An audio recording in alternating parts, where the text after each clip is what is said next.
안녕하십니까. 법과 통하면 행복으로 통한다. 통통 법률아 놀자의 박지훈입니다. 오늘도 저와 함께 법 이야기를 전할 네 분 소개합니다. 안녕하세요. 안녕하세요.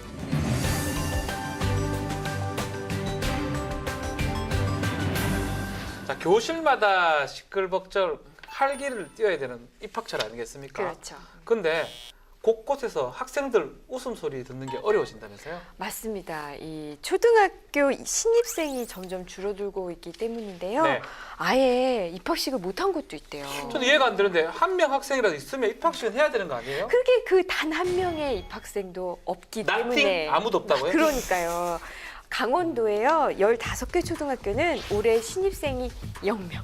없어서 한 명도 없어서 입학식도 못했고요. 입학식을 못한 것은 물론 학교를 폐교한다, 통폐교한다 이런 얘기까지 나오고 있다고 합니다. 그러니까 지금 초등학교 신입생이 만약 없으면 몇 년 지나면 중학교, 고등학교도 신입생이 없다라는 거.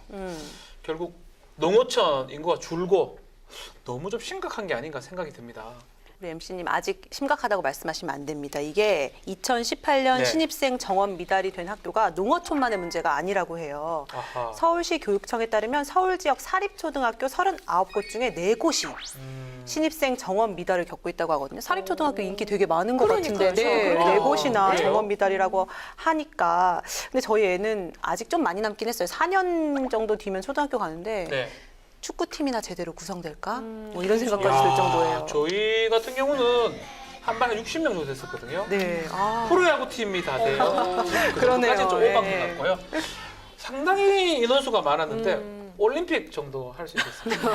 아니 출산율이 점점 낮아지고 네. 있다는 거는 알긴 했는데 사실 이 정도일 줄은 몰랐거든요. 아. 이 통계청 자료에 따르면 지난해 출생아 수가 35만 7,700명입니다. 네. 이게 통계를 시작한 1970년 이래 최저치를 기록했다라고 하는데요. 심지어 2002년에 49만 2,111명으로 이 50만 명 선이 붕괴된 지 15년 만에 이 30몇만 대로 또 내려앉은 아하. 겁니다. 이거 진짜 심각한 거. 그러네요. 예. 네. 출생아 감소한 게 결국은 어떤 문제겠어요? 결혼을 많이 안 했다는 거잖아요. 네. 이게 결국 지표로도 나타나고 있는데요. 2017년 인구 동향 조사를 봤더니 그 출산의 선행 지표인 혼인 건수가 감소하고 있다. 지난해의 혼인 건수가 26만 4,500여 건으로요. 네. 전년 대비 6.1%나 줄었다고 합니다. 아하. 아내도 줄고 엄마도 줄었으니까 이대로라면 전체 인구가 자연 감소하는 거 아닌가, 당겨질 거다 이런 예측도 나오고 있는 현실입니다. 예전에 저희 아버지 세대 때만 해도 뭐 6남매, 7남매, 10남매 이랬었거든요. 저희 세대는 가족이 그래도 한 대여섯 명 정도 있는 가족들이 많았었는데 지금 보니까 핵가족이 문제가 아니고 또 소가족도 문제가 아니고 1인 가족 사회가 될 것 같아서 걱정됩니다. 우리가 잘하는, 우리 패널들이 잘하는 세대만 해도 사실 4인 가구가 딱 일반적이지 그렇죠. 않았나요? 기준. 네. 그렇죠. 본인 4인 가족이라고 그렇게 말하는 거죠? 아닙니다. 저희는 5인 가족입니다. 4인 표준입니다. 네, 좀 많이 표준적으로 네. 있었는데 요즘은 또 여러 가지 형태의 가족들이 눈에 띄는 것 같아요. 제 지인이라든지 주변 분들만 봐도 뭐 출산 때문에 아무래도 출산율이 낮아지고 하다 보니까 결혼만 해가지고 이제 부부만 사는 2인 가구도 2인 있고, 가구. 그리고 이제 아이가 이제 출생을 하고 나면은 육아에 또 어려움이 있기 때문에 조부모한테 이제 아이를 맡기는, 그래서 3대가 같이 사는 가구들도 많이 보이는 것 같습니다. 육아 때문에 그렇다는 거죠? 네. 이렇게 생물학적으로 아이를 출산해가지고 구성되는 가족도 있고, 또 예를 들면 입양하는 가족들 요즘에 많죠? 많죠. 그리고 양부모 가운데 어느 한쪽이 여러 가지 이유로 좀 없는, 같이 살 수 없는 경우도 있고, 네. 또 혼자 살면서 반려동물하고 사는 가족들도 굉장히 많죠. 그리고 네. 외국 같은 경우는 벌써 이제 동성 파트너를 법적인 가족으로 인정하고 있기도 하고, 그렇죠. 이게 가족이 정말 다양한 형태인데 저는 개인적으로 가족이 굉장히 좀 힘을 얻는 원천이에요. 좀 이렇게 밖에서 힘들다가도 집에 네. 가면 좀 마음이 위안받고. 어제는 뭐 가족 남편 때문에 너무 힘들다고 말씀하셨는 것 같은데요? 공개적으로는 네. 좀 제가 가족이 힘이 원천이라서 이게 사실 가족의 의미가 네. 형태보다는 본질적인 거 있지 않을까 이런 생각도 요즘에 많이 들어요. 맞습니다. 헌법에서 가족은 혼인이나 혈연 관계를 중심으로 뭐 법률에서 그렇게 규정을 하고 있는데 사회가 변하면서 가족에 대한 의미 자체도 달라지고 있는 게 아닌가 생각이 듭니다. 오늘은 다양한 형태의 가족 구성과 그에 맞는 지원책은 뭐가 있는지 알아보도록 하겠습니다. 네. 먼저 어떤 법을 봐야 됩니까? 이박을 변호사? 오늘 저희가 살펴볼 법은 세 가지인데요. 네. 아이 돌봄 지원법, 한부모 가족 지원법, 그리고 다문화 가족 지원법입니다. 아하. 벌써 법 이름에서 법의 내용이 대충 되게 뭐 따뜻해져요. 아시나요? 법 이름 자체 따뜻해집니다. 네. 아이 돌봄, 한부모 지원, 다문화 지원, 가족 뭐 이런 법 이름 따뜻해요. 먼저 아이 돌봄 지원법이란 네. 아이의 복지 증진 또 보호자의 일과 가정의 양립을 위해서요. 가정에서의 그 아이 돌봄을 지원하는 것을 목적으로 만든 법인데요. 2012년 2월 1일에 제정됐습니다. 네, 다음으로 한부모 가족 지원법을 알아볼 텐데요. 한부모 가족이 건강하고 또 문화적인 생활을 영위할 수 있도록 함으로써 이 생활 안정과 복지 증진에 이바지함을 목적으로 한다라고 돼 있고요. 그리고 1989년 4월 1일에 제정이 됐습니다. 그런데 지난 1월에 이 법의 목적이 조금 개정이 됐어요. 네. 그래서 오는 7월 17일부터는 이 한부모 가족이 안정적인 가족 기능을 유지를 하고 또 자립할 수 있도록 지원하는 데 조금 더 초점이 맞춰지게 되고요. 마지막으로 다문화 가족 지원법은 다문화 가족 구성원이 안정적인 가족 생활을 영위하고 또 사회 구성원으로서 그 역할과 책임을 다할 수 있도록 돕기 위한 목적으로 제정이 됐고요. 네. 2008년 3월 21일에 제정이 됐습니다. 자, 20대 국회 발의 현황은 어떻게 됩니까? 이 아이돌봄 지원법은 현재까지 5건이 발의가 됐는데 네. 처리된 건 없고 모두 계류 중입니다. 네, 다음으로 한부모 가족 지원법 현재까지 10건이 발의가 됐고요. 7건이 처리가 됐고 3건이 계류 중에 있습니다. 다문화 가족 지원법은요. 현재까지 7건이 발의가 되고 4건이 처리됐고 3건이 계류 중에 있습니다. 자, 본격적으로 가족에 대한 얘기를 좀 해봐야 될 것 같습니다. 여기 스튜디오에는 뭐 다 양 변호사 빼고는 다 아이들하고 다 네. 가족을 이루어 살고 있는데 글쎄 뭐 힘든 점 있습니까? 다 남편들이 힘들다고 자꾸 하던데 골뱅이 싫다 그런 얘기 듣는데 어머 무슨 말씀이세요? 우리 와이프, 우리 아내만 그런가? 네. 저희 남편은 굉장히 잘합니다. 저희 그 시댁 가족분들이 많이 보시더라고요 방송을. 맞지? 저는 사실 가족하고 행복. 저는 사실 행복의 기준 중에 하나가 네. 추억을 공유하는 거거든요. 그러니까 가족들과 되도록이면 많은 시간을 같이 해서 즐거운 추억을 많이 만들고 싶은데 그게 여건상 여의치 않을 때가 많아요. 네. 그럴 때 좀 많이 속상하죠. 이 여건상 어렵다는 게 네. 개인적인 이유 때문이기도 하지만 이 사회적인 이유 때문이기도 한 경우 되게 많은 것 같아요. 그렇죠. 왜냐하면 애를 낳아 키우다 보면은 출산하고 이 양육이 나만의 일, 우리 가족만의 일이 아니라 곳곳에 사회적인 게 개입을 하거든요. 뭐 양육수당도 받아야 되고요. 어린이집 신청하는 것부터 시작해서 내 생각해 보면 계속 교육 문제도 그렇고 이 가족 해체를 보더라도 물론 개인적 선택이 제일 먼저 작용을 하고 있기는 합니다만 네. 사회적 원인하고 맞물린 경우 되게 많잖아요. 사회적 이유 때문에 해체되는 경우 그렇죠. 예를 들면 우리 기러기 아빠 생각해 보면 네. 교육 문제 때문에 자기 선택에 따라서 뭐 외국에 나가는 경우 있죠. 그렇지만은 그 교육 때문에 나갈 수밖에 없는 환경 이것도 가족 무시 못 해체되기도 하잖아요. 하고요. 네. 그래서 이 사회적인 원인 부분도 무시하지 못하는 것 같아요. 저는 이런 얘기 들으면 너무 무섭습니다. 저야 뭐 아직 남편이랑 이제 둘이 가정을 이루고 사니까 크게 사실은 뭐 이런 부분에 대해 생각할 기회는 많이 없는데 네. 주변에서 하도 듣다 보면 정말 앞으로의 생활이 겁이 나네요. 양 변호사가 겁을 먹는 이유도 다 네. 이해가 됩니다. 저도 아무래도 여자로서 해야 될 역할이 워낙에 늘어나니까요. 결혼과 동시에 아내라는 직함도 생기고 또 아이를 낳고 나면 엄마의 역할도 해야 되고 또 뭐 며느리, 자녀로서의 또 역할을 또 해야 되는 것처럼 딸의 네. 역할을 해야 하는 것처럼 저의 롤들이 너무 많이 늘어나니까 좀 이게 부담감으로 다가오는 것도 사실인 것 같아요. 근데 맞아요. 또 입장을 바꿔서 생각해 보면 저희 부모님의 입장에서 생각해 보면 마음이 착잡합니다. 그렇죠. 예전에는 저희 부모님이 그 말씀 자주 하시거든요. 예전에는 딸 시집 보내면 출가 외인이라고 신경도 안 써도 됐는데 이제 본인들이 육아도 다 진짜 신경을 쓰셔야 하고 하니까 좀 어려움이 많으신 것 같더라고요. 맞습니다. 결론적으로는 각가지 사회 제도가 또 변해야 가족 구성원도 다양해지고 튼튼해진다고 뭐 이렇게 볼 수 있는 건데 네. 뭐부터 해결해 봐야 될까요? 저는 지금 이 시간, 이 이 시간? 순간 지금 딸이 여기서 녹화를 하고 있는 이 순간 저의 아이를 봐주고 계시는 저희 친정엄마 즉 딸을 시집 보낸 딸을 부양하고 있는, 그러니까 말 부양이라는 의미가 그 시집간 딸의 그 자녀를 대신 돌봐주고 있는, 육아를 하고 있는. 네, 그 육아를 대신 도와주고 계시는 그 부모님들에 관한 이야기를 좀 해볼까 해요. 저희 친정 어머님도 뭐 적게는 일주일에 2번, 많게는 일주일에 4번 정도 저희 집에 오셔서 저희 딸을 봐주고 계시거든요. 너무 고생하신다 그죠? 그럼요. 두 분도 마찬가지죠? 네, 마찬가지예요. 저는 왜 친정 어머니가요, 시어머니가 안 하시고? 저는 시어머니가 봐주세요. 아, 그래요? 네, 네. 근데 이제 하루 일과가 저의 출근 시간에 저희 어머니의 일과도 맞춰 있습니다. 아. 제가 출근 준비할 때 오셔서 이제 애가 깰까 기다리셨다가 이제 출근하면 애기 등원시키는 것부터 퇴근하기 전까지 하원시켜서 목욕시켜서 밥 먹이고 재워주는 것까지 어떨 땐 야근일 때는 그것까지 다 책임져 주시니까 사실 주양육자가 저희 어머니라고 해도 과언이 아니에요. 저도 저희 딸이 저보다 저희 엄마 더 잘 따라요.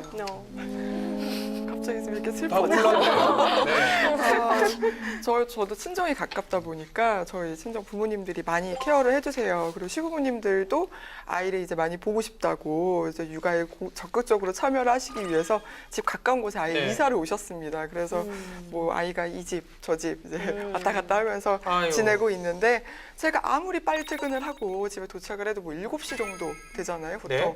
그러니까 아무래도 육아는 부모님들이 도와주실 수밖에 없는 그런 상황이 되는 것 같아요. 네. 그렇습니다. 이게 실제로요. 2015년 전국 보육 실태 조사에 따르면 자녀의 양육을 조부모에게 맡기고 있는 가정의 비율이 2009년 23.2%였거든요. 네. 이게 2015년에 65.6%로 증가를 하게 이렇게 됩니다. 증가했어요? 네, 물론 이제 2016년, 2017년 아직 조사는 되지 않았는데 전문가들의 의견에 따르면 아마 그 비율이 더 높아졌을 거다라고 하니까 절반은 훌쩍 넘는 수치죠. 그러니까 여기만 봐도 이 4가족 중에 3사람이 그쵸. 황혼 육아를 지금 맡겼다는 그렇죠. 거잖아요. 네.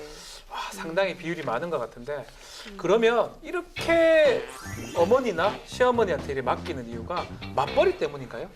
맞습니다. 한국여성정책연구소가 작년에 조사를 했어요. 그래서 손자녀를 돌보는 이유가 무엇입니까? 라고 했더니 67%가 네. 자녀의 직장 생활에 도움을 주려고라고 대답을 아. 했고요. 이어서 믿고 맡길 만한 곳이 없어서 그것도 42.8%나 돼요. 네. 남에게 맡기는 게 불안해서 차라리 내가 키우지. 오히려. 또 자녀 양육비 부담을 줄이려고라는 순으로 나타났습니다. 아하. 이렇게 시작된 황혼 육아는요, 손자녀가 아무래도 어릴수록 돌보는 시간이 좀 길어지게 되고요. 또 네. 이렇다 보니까 신조어 할마 할바가 생겨요. 할마 할바.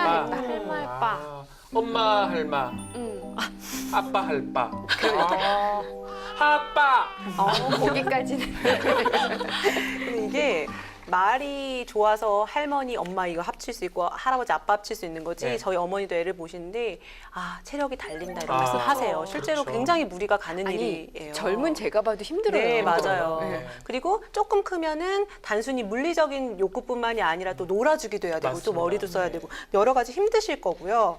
그럼에도 불구하고 앞에 말씀드린 여러 이유들 그런 것 때문에 당장 저희 같은 경우도 뭐 내가 노느니 애기 봐주지 뭐 이러시면서 이제 봐주시게 되는 그런 경우가 많은 것 같더라고요. 맞습니다. 이 조선시대 때도 16년간 손자를 키웠던 이문건 씨라 그래야 됩니까? 이문건 님이 썼던 양아록이라는 책이 있습니다. 아 그래요? 양아록.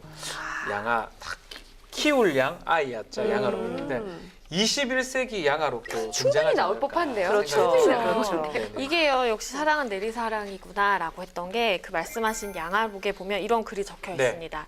집에 들어오면 문 앞에서 기쁘게 맞이하고 펄쩍펄쩍 뛰면서 마음에 있는 말을 한다.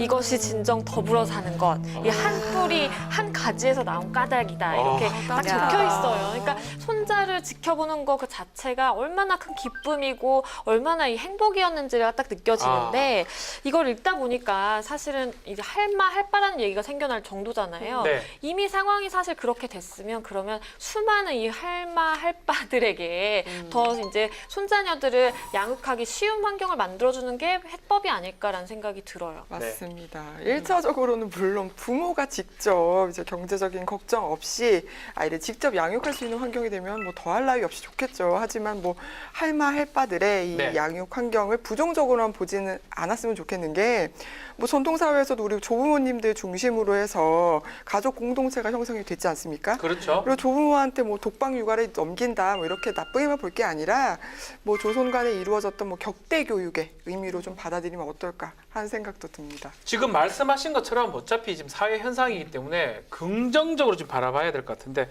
그것조차 또 해결책으로 볼 수 있겠죠. 긍정적으로.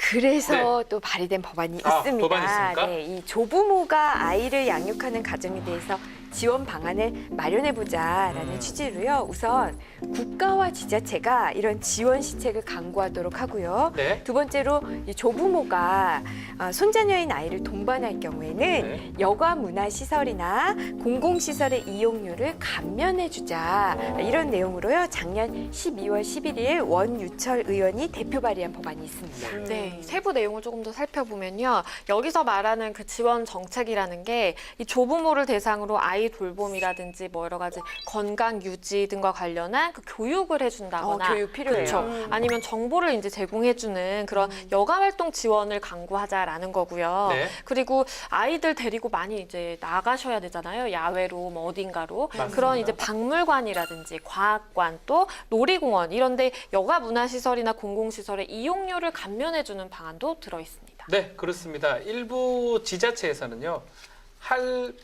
할마의 날을 이렇게 지정해서 만약에 그런 날에 됐을 때는 이 놀이시설이라든지 이런 걸 할인 혜택을 좀 준다는 건데 그 날에만 이 법안 어떤 것 같아요? 이렇게 하는 저는 되게 완전 찬성이에요. 거. 이게 저희 어머님이 기타 동호회를 가시거든요. 네. 아이 어린이집 간 시간에. 그래서 저희 엄마도 일본어도 배우시고 오카리나도 배우시고 좀 문화센터 같은 데 찾는데 여기에 아기 데려오는 할머니 할아버지 되게 많으시대요. 본인의 배우고 싶어하는 욕구도 있고, 그쵸. 네, 아이는 돌봐야 되고 하니까 이렇게 좀 데려오는 분들도 많으시다고 하거든요. 괜찮네요. 네, 이 법에는 지금 뭐 박물관, 과학관, 놀이공원 이런 여가 문화시설, 뭐 공공시설 얘기를 했는데 이 범위가 어디까지 될런지는 모르겠습니다만은 아이들의 활동이 좀 다른 사람한테 방해가 안 된다면은 이런 혜택을 주는 거는 굉장히 좀 의미 좀 있는 것 싸게 같아요. 해주면서 아이들도 놀 수 있는 네. 시설이 된다 하면 더 좋겠네요. 네. 저도 절대 찬성인데요. 아하. 이런 점에서도 좋을 것 같아요. 그러니까 이제 조부모와 손자녀의 사이를 더 돈독하게 할 수도 있을 것 같거든요. 네. 제가 이 얘기를 딱 듣는 순간 뭐 할인을 해준다고? 그러면 갈 때 괜히 저희 엄마한테 연락할 것 같아. 엄마 같이 가자. 엄마 가면 오히려 더 싸게 우리는 갈 수 있어. 그러면은 같이 가서 놀면은 또 더 더 사이도 좋잖아요. 돈독해지고. 그렇죠. 네. 물론 제가 아이를 엄마한테 맡기려고 하는 게 아니에요. 저 아이는 제가 말 그대로 좀 맡기는 느낌이 드네요. 제 아이는 제가 보겠지만 같이 가서 즐겁게 시간을 가져보자. 제가 아까 말씀드린 추억을 쌓아보자. 추억을 쌓아보자. 이런 의미죠. 네. 아니 저는 사실 이런 시설들 이용하고 싶어도 평일에는 제가 퇴근 시간이 늦다 보니까 가고 싶어도 못 가는 경우가 많아요. 그럼 아무래도 뭐 조부모님들이 데리고 가실 수 있는 환경이 되면 좋을 것 같은데, 그러니까 손자녀 입장에서도 좋을 수밖에 없는 그렇죠. 거죠. 아이를 봐주시는 부모님이 이제 부모를 대신해서 아이를 네. 데리고 가고 문화생활을 또 체험할 수 있는 기회를 주는 거 일석이조 아닐까 싶습니다. 거기다가 이제 사실은 아이들을 키우려면 돈이 많이 들잖아요. 네. 손자녀들을 데리고 나가고 싶어도 아유 나가면 다 돈이다 이래서 그냥 안 나가시는 사실 분들도 많으신데 만약에 이 개정안이 통과되면 경제적인 부담도 줄죠. 게다가 육아에 지친 이 할마 할바들의 스트레스 해소에도 좋죠. 그리고 이제 아이들도 다양한 문화생활을 또 경험을 할 수 있으니까 일석삼조인 것 같습니다.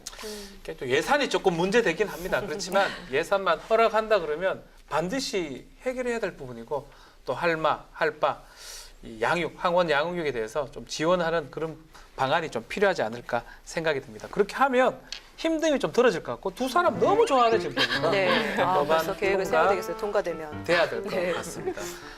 지금까지 조부모의 손자녀 양육에 대해서 잠깐 말씀을 나눠봤는데 조금 다른 형태가 있어요.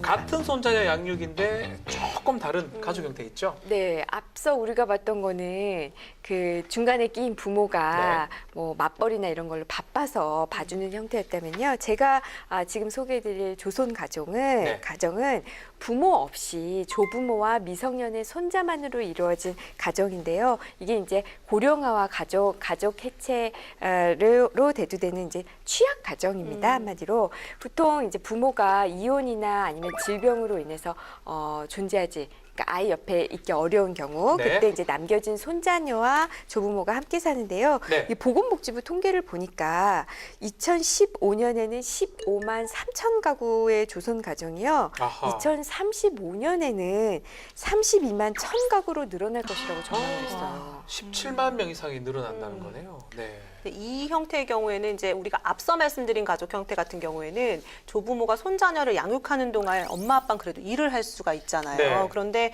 이 조손 우리가 지금 말하고 있는 이 형태의 가족 같은 경우에는 조부모가 양육도 하고 경제 활동도 해야 되기 때문에 빈곤율이 굉장히 일반 가정에 비해서 높다고 더 하더라고요. 힘들 것 같습니다. 맞아요. 이게 실제로 한 대학 교수가 252개 조선 가정을 대상으로 설문조사를 했는데요. 네. 그 결과 77.5%에 해당하는 그 가구가 월소득이 100만 원 미만이었습니다. 상황이 이렇다 보니까 당연히 아이들도 여러 가지 이제 빈곤 문제에 시달리게 될 수밖에 없는데 네. 이게 보건사회연구원 보고서에 따르면 최근 10년간 아동의 상대 빈곤율은 25.8%에 달했다라 그래요. 그러니까 이걸 풀어서 얘기를 하면 이 기간 동안 아동 4명 중에 1명은 빈곤을 경험했다라고 볼 수가 있겠습니다. 뭐 이혼 등으로 지속적으로 조선 과정이 이렇게 증가하고 있고요. 2010년부터 정부가 지금 조사를 하고 있는데 뾰족한 대책은 지금 마련하지 못하고 있는 것 같아요. 현재 조선 가정 지원 대책은 어떻게 이루어지고 있나요? 네, 현재 조선 가족의 경우에요. 한부모 가족 지원법상 특례 규정에 따라서 조부 또는 조모가 이제 아동을 양육하는 경우에 지원 대상자가 될 수 있도록 한 것 외에는 네. 직접적인 지원 대상을 규정하는 그 법적 근거가 없는 상황입니다. 아하. 그래서 일부 지자체 같은 경우에서는 조례를 통해서 지원을 하고 있는 현실입니다. 그 지난 겨울에도 조선 가정에 뭐 생필품이라든지 음식, 뭐 장학금 등을 지원했다라는 기사를 많이 봤는데요. 근데 이제 이게 대부분 복지단체에 이렇게 후원하는 경우가 많았고요. 지자체의 경우에도 시 단위에서 지원하는 경우가 많더라고요. 사실 네. 이게 도시보다는 농어촌 지역의 그 조선 가정 비율이 더 높을 것 높거든요. 같아요. 네, 그런데 네. 이제 농어촌 그 지역은 인프라가 좀 부족해요. 네. 그래서 복지 시설을 활용한다든지 교육 프로그램을 참여하는데 좀 어려움을 겪을 수 있잖아요. 그래서 이 농어촌 조선 가정에 대한 별도의 지원 체계를 구축할 수 있는 법적 근거가 마련되어야 된다. 이런 의견도 제시되고 있습니다. 네, 농어촌 조선 가구 문제점이 많은 것 같은데 이 조선 가족한테도 경제적 안정도 필요하고요. 문화 또 교육 상담 이런 제도적 지원도 필요할 것 같은데 국회에서 방법을 지금 많이 논의하고 있다고요? 네, 맞습니다. 국가와 지자체가 농어촌에 거주하는 조선가족의 복지를 증진하고 또 조선가족의 안정적인 가족 생활을 영위할 수 있도록 그 다양한 지원 시책을 마련하도록 의무화하는 내용이 들어가 있는 그 발의안이 나왔는데요. 네. 그로써 농어촌 주민의 복지 증진 그리고 삶의 질 향상에 이바지하자라는 것이고 작년 8월 21일에 강석진 의원이 대표 발의했습니다. 그러니까 법적 근거를 담을 수 있냐 없냐가 중요할 것 같은데 지금 이 법안에 따르면 결국은 농어촌 조선 가족에 대해서 별도의 지원 체계를 구축할 수 있는 법적 근거를 담은 거거든요. 어떻게 네. 생각하십니까? 여기 지금 우리가 얘기한 대로 네. 지금 조선 가족의 경우에는 지금 한부모 가족 지원법상 특례 규정 요거 하나 법적 근거가 그렇죠. 있었다는 거잖아요. 예전에는요. 근데 좀 이제 돌봐야 할 필요성은 있는 거고. 그럼 이제 이렇게 좀 더 구체화된 법안이 마련되는 거가 의미가 있을 것 같은데요. 이렇게 오히려 좀 지원하는. 농어촌 주민 관련된 법안에 이게 포함되는 게 네. 필요하지 않을까 생각이 듭니다. 자, 더 이상 빈곤을 겪는 아이들이 없도록 조선 가정에 대한 체계적인 지원이 필요하지 않을까 생각이 듭니다. 자, 조선 가족에 대해서 지원 방향에 대해서 알아봤는데요. 다음으로 알아볼 가족 형태는 무엇인가요? 우리 공연 다들 좋아한다고 지난 시간에 얘기들 했었잖아요. 네. 혹시 연극 제목 미모 되니깐이라는 거 들어보셨어요? 뭐 일본말 같은데요? 미모 미모 되니까. 되니깐.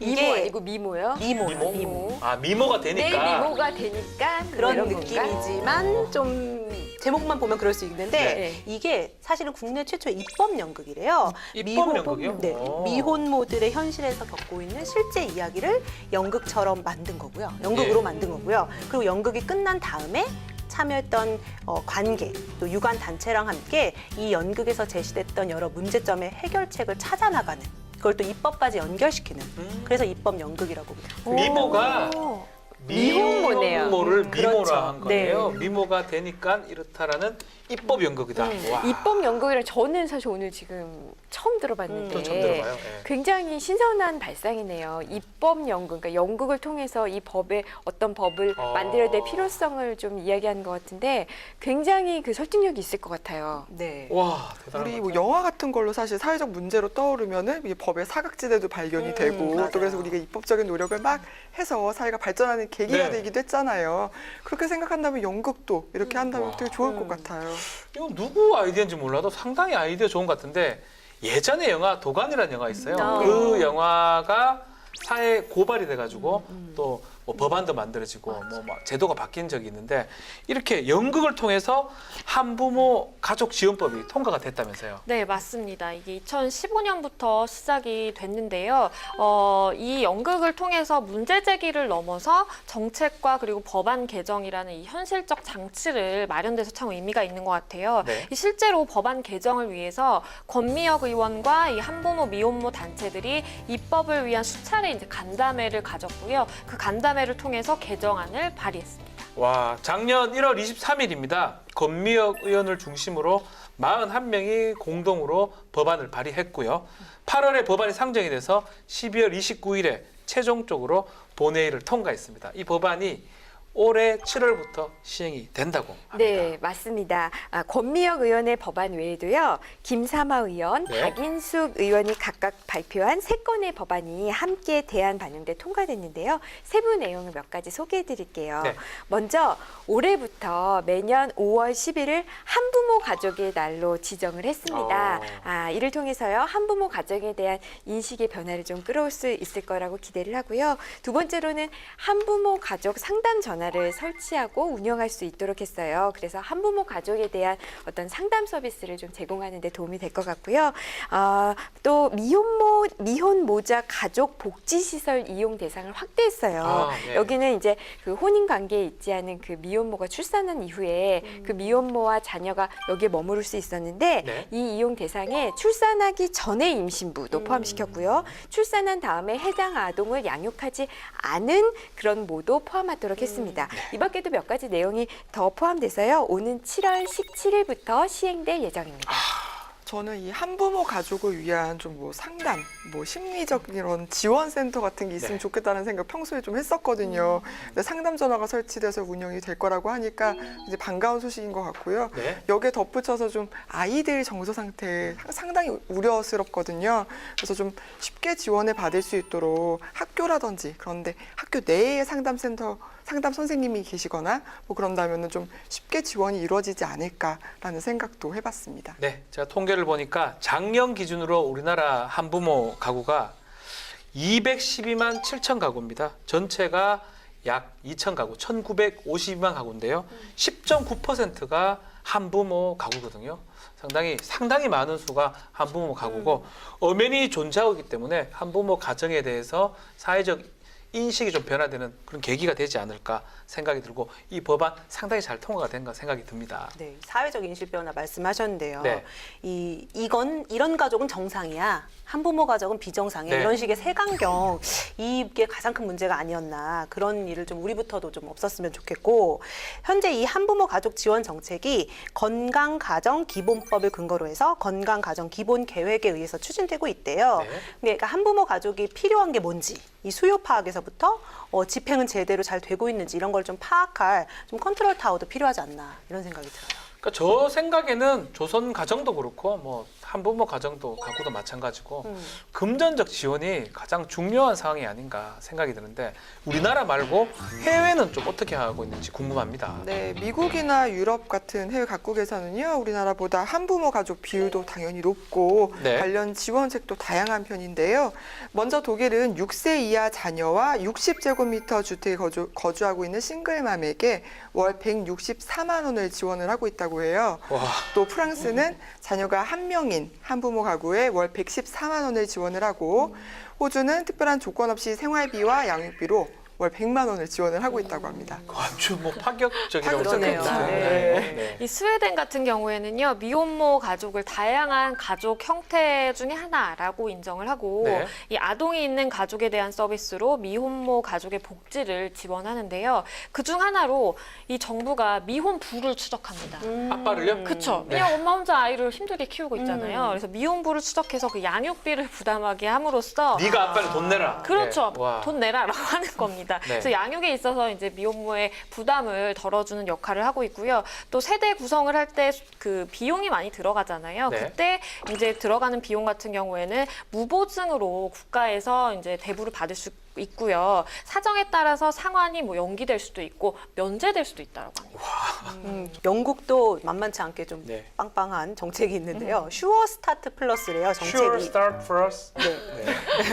시작을 확실하게 도와준다 이런 아, 의미인가 네네네. 보는 것 같은데 임신한 10대 미혼모 또 그 자녀 모두 사회적 정서적 웰빙을 위해서 또 가족 및 지역사회 건실화를 위해서 또 교육 여건 및 의료보건 여건 개선을 실천하는 프로젝트를 이끌는다고 합니다. 이에 따라서 고용 훈련이나 프로그램 서비스를 이 미혼모가 받게 되고요. 일정 기간 양육비 지원도 받고 또 향후에 또다시 출산을 하게 된다면 출산 보조금도 받게 된다고 합니다.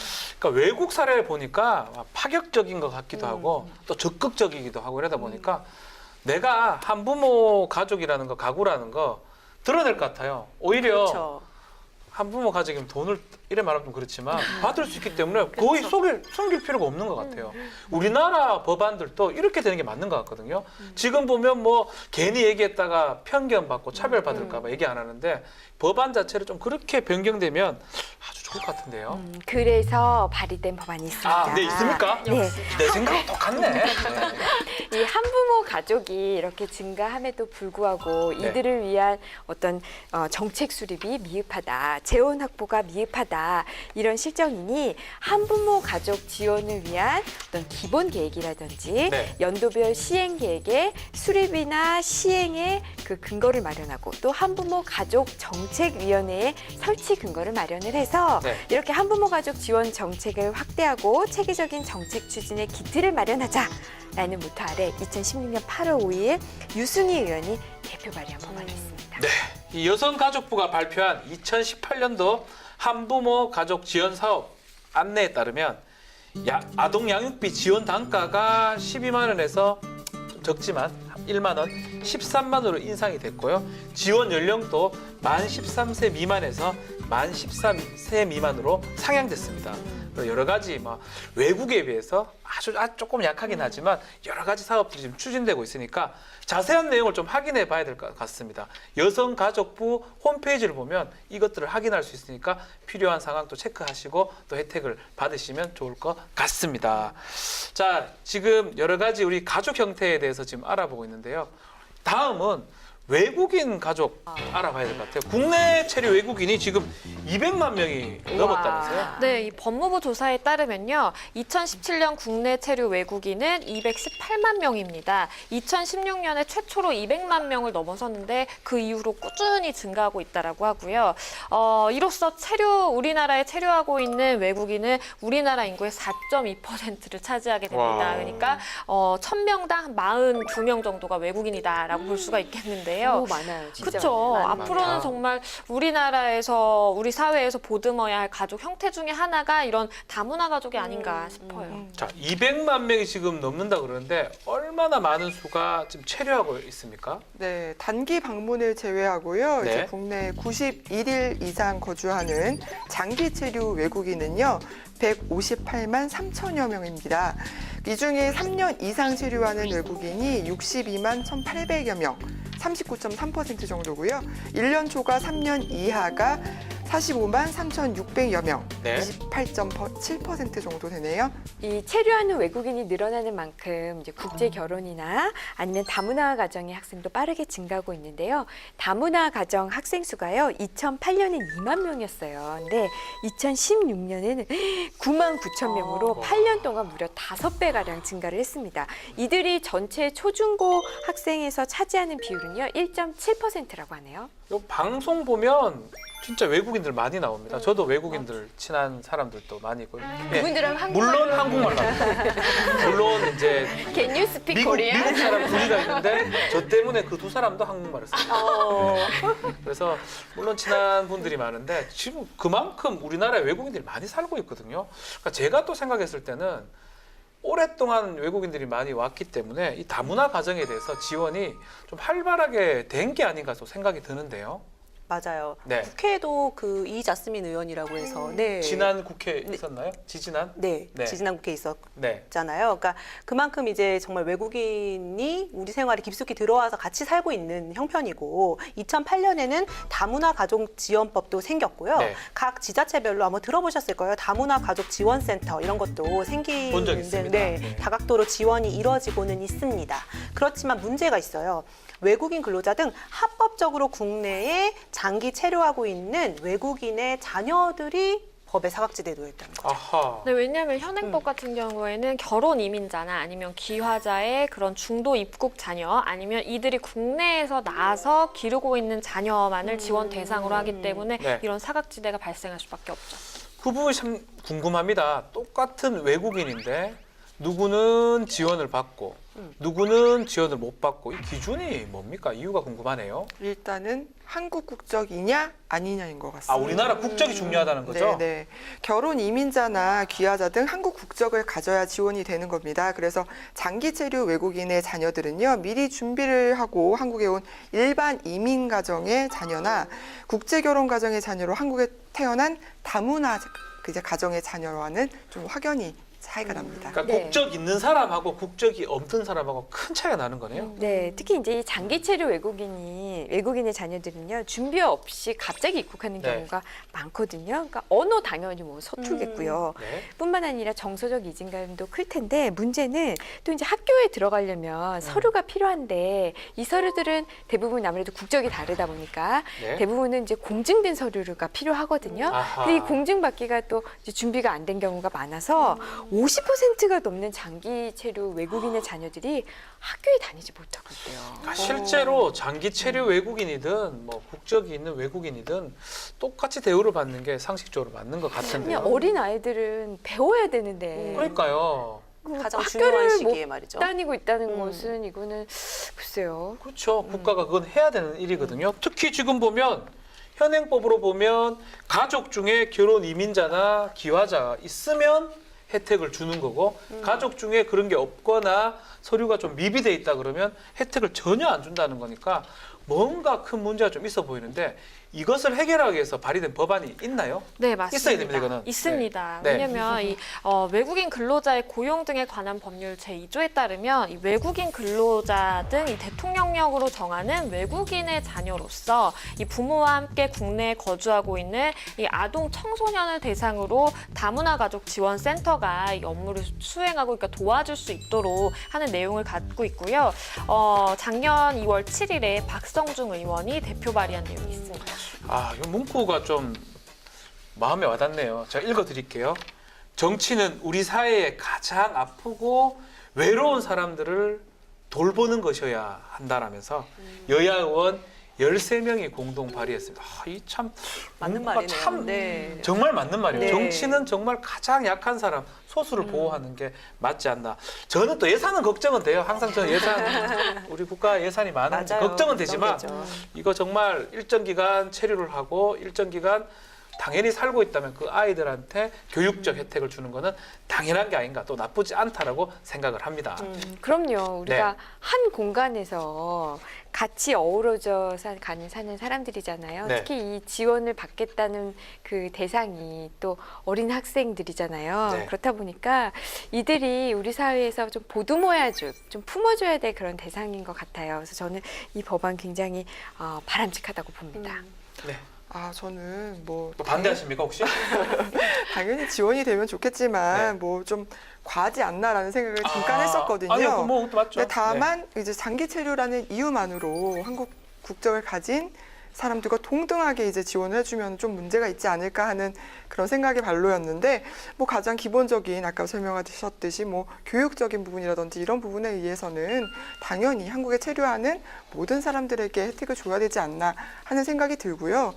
다만 차라리 한국 국적을 가진 뭐 다문화 가정에게 좀 더 지원이 좀 집중됐으면 좋겠다 하는 개인적인 바람은 있습니다. 개인적 바람이다. 네, 이게 개인적인 사실 뭐 바람입니다. 그러니까 국적을 가지고 나누는 게 가장 기본적인 거고 어떻게 보면 좀 손쉬운 방법이긴 하잖아요. 우리나라 국적을 가진 사람과 아닌 사람. 근데 적어도 이런 장기 체류자들에게 어린아이의 교육이라든지 그냥 기본적인 삶을 영위할 수 있는 부분에 한해서는 네. 지원을 해주는 게 우리가 이제 뭐 문화 융합 차원이라든지 함께 어우러져 사는 세상 차원에서도 바람직해 보입니다. 이 앞서 말씀하신 여러 이런 뭐 문화적 차원, 정서적 차원, 뭐 아이들에 대한 배려 차원 이것도 맞지만 좀 현실도 생각해 볼 필요가 있는 네. 게 지금 외국인 노동자들 없으면 굴러가지 못하는 산업들도 많잖아요. 많죠. 네. 그렇죠. 그런 경우에 이제 그들 가족이 제대로 우리 사회에 적응하지 못하게 되는 경우 역시 또 생산력에 영향을 줄 수도 있는 거거든요. 그러니까 네. 이건 어느 정도 사회적으로 풀어야 될 과제가 된 상황이라는 점을 좀 저는 얘기를 좀 하고 싶고 네. 이게 약간 비슷해요. 미국에서도 지금 다카 폐지가 논란이 됐었잖아요. 다카. 네. 이게 버락 오바마 대통령 당시에 불법으로 입국한 부모를 따라서 미국에 들어오는 바람에 역시 불법 체류자가 된 청년들을 추방을 유예하는 프로그램이거든요. 네. 이런 걸 미국도 했었어요. 왜냐하면 청년들이 이제 미국을 이끌어갈 만한 네. 적이었기 때문에. 그래서 이 2세의 지위가 부모의 지위에 따라서 좀 차별받아서는 안 된다. 요거는 이제 해야 된다 말아야 된다 논란이 많이 있고 네. 철학적인 부분이 부딪히는 거긴 하지만은 좀 고민을 해봐야 될 때가 오지 않았나 이런 생각이 듭니다. 다카 폐지도 마찬가지고 우리나라도 고민을 좀 해봐야 네. 되겠다 생각이 좀 듭니다. 장기 체류 외국인의 중도 입국 자녀를 지원하는 센터가 서울에 단 2곳이 있다고 합니다. 진짜요? 국제사회에서 우리나라가 좀 잘 사는 또 선진 나라가 되려면 이런 지원부터 또 어린이들이 한국 사회 일원으로 살 수 있도록 도와줄 수 있는 체계가 갖추어져야 되지 않을까 생각이 듭니다. 그래서 이 부분도 좀 제도 개선이 필요한 부분이 아닌가 생각이 듭니다. 우리 오늘 여러 가지 뭐 한부모, 조선, 외국인 가정까지 여러 가정 형태에 대해서 좀 알아봤습니다. 이 다양한 가족 형태에 대해서 어떻게 좀 생각이 드나요? 저는 이 사회를 이끌어 나가는 힘은 가족이 있거든요. 네. 가족이 있다고 생각을 하거든요. 근데 우리가 좀 한마디로 말하면 좀 취약한 가정들, 이런 가정들을 지원을 해준다라는 이제 법안들을 많이 소개해드렸는데 결국 그것은 우리 사회가 더 안정적이고 탄탄하게 되는데 분명히 이 그 일조를 할 거라고 보거든요. 네. 어떤 이런 좀 약한 가정들, 약한 이들을 좀 보살필 수 있는 그들에게 따뜻한 손길을 내미는 이런 사회로 나아갔으면 좋겠습니다. 저는 실제로 해당 사항이 하나도 없어요. 네. 실제로는 뭐 저는 이제 뭐 육아를 저희 아내가 하고 있고 그렇죠. 조선도 그렇죠. 아니고 한부모도 아니고 그리고 외국인 가정도 아니고 근데 오늘 해당 사항은 없는데 마음이 좀 따뜻해져요. 아주 좋은 나라구나. 누구든지 살고 싶어하는 나라가 됐으면 좋겠어요. 예전에 우리가 북부 유럽이라든지 호주에 막 살고 싶어하는 것처럼 외국에서 왔던 아이들이 한국에 사니까 너무 좋다 이런 생각이 들지 않을까. 그래서 법들이 빨리빨리 좀 마련이 됐으면 좋겠다는 생각이 듭니다. 어떻게 이지선 기자님 좀 어때요?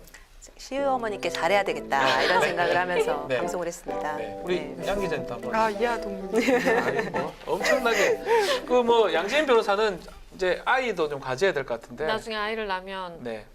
엄마를 SOS를 한 다음에 많은 혜택을 받아야 되겠다 이런 생각도 했습니다. 엄마한테 그렇게 얘기하시면 돼요. 법이 다 마련돼 있으니까 그러니까요. 육아를 하시라고. 그럼요. 그리고 법이 할바 할마데이에 혜택 받으러 나가시라고 이렇게. 박물관 좀 많이 데리고 그렇죠. 가셔야 돼요. 그렇게 놀이공원도 가고. 하면 될 것 같습니다. 오늘 아마 좀 새로운 정보들을 많이 들었지 않을까. 특히 정말 많은 그런 형태의 가정들에서 우리한테 도움이 되는 정보들이 있다고 생각하지 않을까 그렇게 보입니다. 자, 마지막으로 행정안전부에서 발표한 소식 하나 전해드리면서 마무리를 해야 될 것 같습니다. 네, 행정안전부가 지난 3월 6일에 주민등록 및 인감 제도 혁신 주요 내용 몇 가지를 발표했어요. 근데 그 중에서 가족 구성 형태와 관련된 게 있어서 소개를 해드리겠습니다. 그동안 주민등록표 등본이나 초본을 떼보면요, 세대주와의 관계가 나와 있잖아요. 여기에 계모나 계부가 표시되어 있었어요. 아셨어요? 몰랐습니다. 모르셨죠? 그래서 이렇게 계모나 계부를 표시함으로써 재혼 여부를 확인할 수 있도록 되어 있었어요. 여기에 대해서 이거 너무 사생활 침해 아니냐, 나가서 인권 침해다라는 목소리가 있었거든요. 그래서 이제 또 최근에는 이 재혼 가정에 대한 인식도 많이 바뀌었잖아요. 네. 이런 점들을 고려해서 계모나 계부라는 용어가 표시되지 않도록 우와. 개선할 방침이라고 밝혔습니다. 너무 당연한 건데 이제 잘 바뀌었네요. 그렇죠. 당연한 거죠, 사실. 2016년 행정안전부가 재혼 가정의 자녀를 동거인으로 표시하던 이 주민등록법 제도를 고쳐서 배우자 자녀로 표기하는 걸로 이제 저도 바꿨는데요. 몰랐어요. 동거인으로 표시합니까? 동거인, 아. 그렇죠. 그래서 이때 사실 방식을 그대로 따른다면 이번 개선안에서도 계부, 계모라는 말 대신 뭐 어머니의 남편, 뭐 아버지의 부인, 뭐 이런 식으로 되는 건데 사실 이마저도 딱 보면 이건 혈연 관계가 아니구나 이렇게 딱 알 수가 있잖아요. 네. 그렇기 때문에 이런 부분에 대한 좀 논의가 좀 더 이루어져야 되는 거 아닌가 싶기도 합니다. 이왕 얘기 나온 김에 네. 그 혼인, 뭐 혈연 이런 가족 형태 말고 처음에 우리 얘기했잖아요. 네. 정말 다양한 이제 가족 형태가 있으니까 뭐가 정상이다, 뭐는 비정상이다 이제 이런 식으로 가를 수 있는 건 조금 아닌 것 같아요. 맞습니다. 다양한 가족 형태를 좀 담을 수 있는 제도나 또 법적인 틀에 대해서 논의가 이루어졌으면 하는 바람입니다. 가족 형태는요, 정상, 비정상, 옳고 그르다 표현이 안 됩니다. 그럼요. 다른 거예요. 그럼요. 이런 형태가 있고 저런 형태가 있고 이런 형태가 있고 그렇게 보는 게 맞지 않을까. 그렇게 해서 법들도 그렇게 맞게 다듬어져야 되지 않을까. 그런 생각이 좀 듭니다. 예로부터 모든 일은 가정에서부터 비롯된다고 했습니다. 대한민국의 울타리에서 어떠한 형태의 가족도 모두 만사성이 되기를 바라겠습니다. 그럼 다음에도 행복으로 통하는 법 이야기를 가지고 돌아오겠습니다. 감사합니다. All from my city, all from my home. We're flying up no ceiling when we in our zone. I got that sunshine in my pocket, got that good soul in my feet. I feel that hot blood in my body when it drops. Ooh, I can't take my